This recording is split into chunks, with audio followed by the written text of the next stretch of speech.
ಬಳ್ಳಾರಿ ಹೋದ ಬಾರಿಗೆ ಭಾಳ ನಿರೀಕ್ಷೆ ಇದ್ದರೆ ನಮಗೆ ಫ್ಲೈಓವರ್ಗಳು ಅವೆಲ್ಲ ಭಾಳ ಅನುದಾನ ಮಾಡ್ಯಾರ ಯಾರು ನರೇಂದ್ರ ಮೋದಿ ಸರ್ ಬಡ್ಜೆಟಲ್ಲಿ. ಆದರೆ ಈ ಸಲ ನಮಗೆ ರೈತರಿಗೆ ಅನುಕೂಲ ಆಗಬೇಕಾ ಬಡ್ಜೆಟ್ ಬೇಕಂತ ನಾವು ಕೂಡ ಕೋರ್ತೇವೆ. ಕರ್ನಾಟಕದಲ್ಲಿ ಬೇರೆ ರೈತರಿಗೆ ಸಿಗಬೇಕು, ಒಳ್ಳೆ ನ್ಯಾಯ ಸಿಗಬೇಕು. ಇವಾಗ ನೀವು ಒಣ ಮೆಣಸಿನಕಾಯಿ ರೇಟ್ ಎಲ್ಲ ಕುಸಿದು ಬಿದ್ದುಬಿಡುತ್ತೆ. ಏನು ಬೆಳೆ ರೈತರಿಗೆ ಏನು ಬೆಲೆ ಸಿಗವಲ್ದು. ಹಂಗಾಗಿ ಆ ಥರ ಅನುಕೂಲಕ್ಕಾಗಿ ಜೈ ಜವಾನ್ ಜೈ ಕಿಸಾನ್ ಅಂತ ನಮ್ಮ ನರೇಂದ್ರ ಮೋದಿ ಸರ್ ಮಾಡ್ಯಾರ. ಆದರೆ ನಮ್ಮ ರೈತರಿಗೆ ತಲುಪಬೇಕು ಅಂತೇಳಿ ನಮ್ಮ ಒಂದು ನಿರೀಕ್ಷೆ. ಯಾಕಂದರೆ ಅವರು ಇಟ್ಟ ಬೆಳೆಗೆ ಖರ್ಚಿಗೆ ಬರವಲ್ದು, ಬೆಳೆ ರೇಟ್ ಸಿಗವಲ್ದು. ಇವಾಗ ನಮ್ಮ ಬಳ್ಳಾರಿಯಲ್ಲಿ ಅದು ಕೋಲ್ಡ್ ಸ್ಟೋರೇಜ್ ಮಾಡ್ಬೇಕಂತಲೇ ಅಂದ್ಕೊಂಡಿದ್ರು. ಆ ಕಡೆಯಲ್ಲಿ ನಮ್ಮ ಬೈಪಾಸ್ ರಸ್ತೆಯಲ್ಲಿ ಅದು ಕೂಡ ಅದೆಷ್ಟೋ ಕೋಟಿಯಲ್ಲಿ ಬಡ್ಜೆಟಲ್ಲಿ ಅದ್ರ ಈ ಸಲ ಅಪ್ರೂವಲ್ ಆಗ್ಬೋದು ಅಂತ ನಮ್ಮ ಅನಿಸಿಕೆ.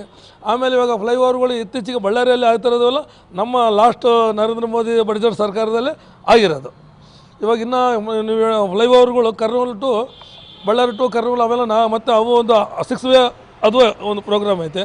ನಿತಿನ್ ಗಡ್ಕರಿ ಸರ್ ಕೂಡ ಅವಾಗ ಹಾಕಿದ್ದು ಇನ್ನೂ ಚಾಲನೆಯಲ್ಲಿ ಇದಾವೆ, ಇನ್ನೂ ಮಾಡಬೇಕು. ಇವಾಗ ಹೊಸಪೇಟೆ ರಸ್ತೆ ನಮ್ಮ ಅವೆಲ್ಲ ಪೂರ್ಣ ಆಗಕ್ಕೆ ಬಂದಾವ. ಇನ್ನು ನೀವು ಹೇಳ್ದಂಗೆ ನಮ್ಗೆ ಇನ್ನೂ ಹೈವೇ ರಸ್ತೆಗಳು ಬೇಕು. ಯಾಕಂದರೆ ಬೈಪಾಸ್ಗಳು ಭಾಳ ಬೇಕು, ಲಿಂಕ್ ರಸ್ತೆಗಳು. ಯಾಕಂದರೆ ಇಲ್ಲಿ ಸಿಟಿ ದೊಡ್ಡದಾಗಿ ಬೆಳೆಯಬೇಕಾದಾಗ ಸಿಟಿಯಲ್ಲಿ ಓಡಾಡಿದ್ರೆ ಭಾಳ ಜನಕ್ಕೆ ತೊಂದರೆ, ಟ್ರಾಫಿಕ್ ಆಗೋದಕ್ಕೋಸ್ಕರನೇ ನಮ್ಮ ಶ್ರೀರಾಮ್ ಸಾರು ಅವಾಗೇ ಮಾತಾಡಿ ಕೇಂದ್ರದಲ್ಲಿ 6 ವೇನೇ ಮಾಡ್ಬೇಕಂತ ಭಾಳ ಇಟ್ಕೊಂಡಾರ. ಈ ನಿರೀಕ್ಷೆ ಅಂದರೆ ನಮಗೆ ನಮ್ಮ ಜನಕ್ಕೆ, ನಮ್ಮ ಬಡ ಜನಕ್ಕೆ ಮುಟ್ಟ ಆಗ್ಬೇಕಂತ ನಮ್ಮ ಕೋರಿಕೆ. ನಮ್ಮ ನರೇಂದ್ರ ಮೋದಿ ಸಾರು ಬಡ್ಜೆಟಲ್ಲಿ ಭಾಳ ಮಾಡ್ತಿದ್ದಾನೆ. ಆದರೆ ನಮ್ಮ ಡಿಜಿಟಲ್ ಥರ ಮಾಡ್ತಾ ಇರೋದಕ್ಕೆ ನಮ್ಮ ಜನಕ್ಕೆ ಅರ್ಥ ಆಗೋದಿಲ್ಲ. ಮಧ್ಯಮ ವರ್ಗದವರಿಗೆ, ನಮ್ಮ ಕೆಳಮಟ್ಟ ಜನಕ್ಕೆ, ರೈತರಿಗೆ ಅವು ಮುಟ್ಟಬೇಕು ಆ ಥರ ಮಾಡ್ಬೇಕಂತಲೇ ನಮ್ಮ ನಿರೀಕ್ಷೆ. ಹನುಮಂತಪ್ಪ, ಮಹಾನಗರ ಪಾಲಿಕೆ ಸದಸ್ಯರು, 22ನೇ ವಾರ್ಡ್. ಸರ್, ಈಗ ಕೇಂದ್ರದ ಬಜೆಟ್ ಬಗ್ಗೆ ಇವತ್ತೇನು ಹಲವು ಬಾರಿ ಮಂಡನೆ ಮಾಡಿದಾಗ ನಾವು ಒಂದು ಕೇಳೋದು, ಕಲ್ಯಾಣ ಕರ್ನಾಟಕ ಭಾಗ ಅತ್ಯಂತ ಹಿಂದುಳಿದಂಥ ಭಾಗ, ಅದರಲ್ಲಿ ಬಳ್ಳಾರಿ ಜಿಲ್ಲೆಯಲ್ಲಿ ಹಲವಾರು ಸಮಸ್ಯೆಗಳು, ಹಲವಾರು ಜ್ವಲಂತ ಸಮಸ್ಯೆಗಳು ಹಲವು ಬಾರಿ ಕೂಡ ನಾವು ಕೇಂದ್ರದ ಬಜೆಟ್ನಲ್ಲಿ ಮಂಡನೆ ಮಾಡಿರ್ತಕ್ಕಂಥದ್ದು ಹೋರಾಟಗಳನ್ನು ಮಾಡೋದ್ರ ಮುಖಾಂತರ ನಾವು ಗಮನಕ್ಕೆ ತಂದಿದ್ದೀವಿ. ನಾವು ಇವತ್ತು ಕೇಳ್ತಕ್ಕಂಥ ಪರಿಸ್ಥಿತಿ ಏನಾಗಿದೆ ಅಂದರೆ, ಇಲ್ಲಿ ಬಡ್ಜೆಟ್ಗಳು ಮಂಡನೆ ಆದಾಗ ಕೆಲಸಗಳು ಸ್ಟಾರ್ಟ್ ಆಗ್ತವೆ, ಸ್ಟಾರ್ಟ್ ಆಗಿದ್ದ ಕೆಲಸಗಳು ಮುಂದುವರಿಯೋದಿಲ್ಲ, ಅವು ಅಷ್ಟಕ್ಕೆ ಕುಂಠಿತವಾಗಿ ನಿಂತುಬಿಡ್ತವೆ. ಆ ಥರ ಆಗಬಾರ್ದು. ಬಜೆಟ್ ಮಂಡನೆ ಮಾಡೋದೇ ಒಂದು ಉದ್ದೇಶ ಆಗಿ ಕೊಟ್ಟು 1,000 ಕೋಟಿ ಕೊಟ್ಟಿದ್ದೀವಿ, 2,000 ಕೋಟಿ, 3,000 ಕೋಟಿ ಅಂತಂದು ಹೇಳ್ಬಿಟ್ಟು ಇವತ್ತು ಇಲ್ಲಿರ್ತಕ್ಕಂಥ ಜನಾಂಗಕ್ಕೆ ಮತ್ತು ಇಲ್ಲಿರ್ತಕ್ಕಂಥ ಹಲವು ಇರ್ತಕ್ಕಂಥ ಜ್ವಲಂತ ಸಮಸ್ಯೆಗಳಿಗೆ ಭಾಳ ಹಿನ್ನಡೆ ಆಗಿರ್ತಕ್ಕಂಥದ್ದು ನಾವು ಕಂಡಿದ್ದೇವೆ.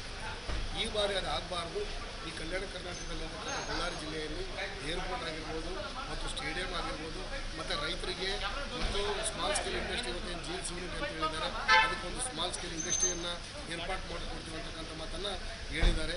ಮತ್ತು ಸ್ಟೇಡಿಯಮ್ಮು ಹೇಳಿದ್ದಾರೆ. ಇದೆಲ್ಲವೂ ಕೂಡ ಆದಾಗ ನಮ್ಮದು ಈಗೇನಾಗಿದೆ ಅಂದರೆ, ಅಖಂಡ ಜಿಲ್ಲೆ ಇದ್ದಾಗ ಜಿಲ್ಲಾ ವಿಭಜನೆ ಆದಾಗಿಂದ ಇನ್ನೊಂದು ಪರಿಸ್ಥಿತಿಗೆ ನಿರ್ಮಾಣ ಆಗಿದೆ.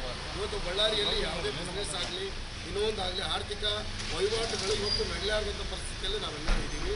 ಆ ಬಡ್ಜೆಟ್ಗಳು ಒಳ್ಳೆ ರೀತಿಯಾಗಿ ಇಲ್ಲಿ ಸ್ಮಾಲ್ ಸ್ಕೇಲ್ ಇಂಡಸ್ಟ್ರಿಗಳನ್ನ ಮತ್ತು ಇವತ್ತೇನು ಮಿತ್ತಲ್ ಅವರು ಇರತಕ್ಕಂಥ ಏನು ಭೂಮಿಗಳನ್ನ ರೈತರು ತಗೊಂಡಿದ್ದಾರೆ, ಯಾರು ಕೂಡ ಇವತ್ತಿನವರೆಗೆ ಯಾವುದೋ ಒಂದು ಫ್ಯಾಕ್ಟ್ರಿನೂ ಮಾಡಿಲ್ಲ.